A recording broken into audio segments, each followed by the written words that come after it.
Example problem 9 reads, a sample of exhaled air from the lungs contains 4 gases with the following partial pressures.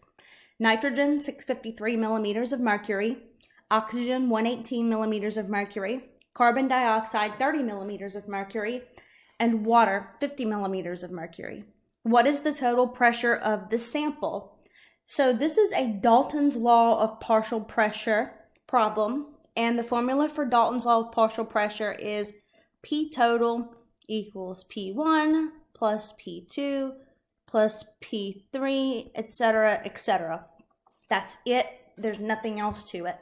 The only thing that you need to make sure is that all of your pressures are in the same units. You don't have to convert to ATM for this, just as long as they're all in the same units, which it looks like every single one of these are all in their same units. So we're good to go ahead and add them up and figure out the total pressure.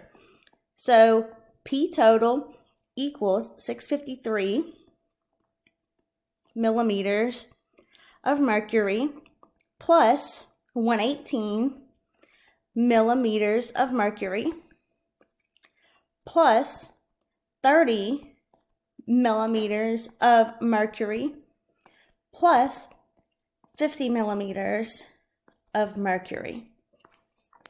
So in your calculator,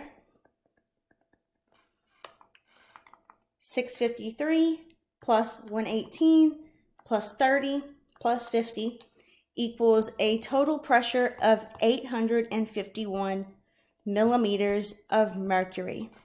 Let me know if you have any questions about example problem 9.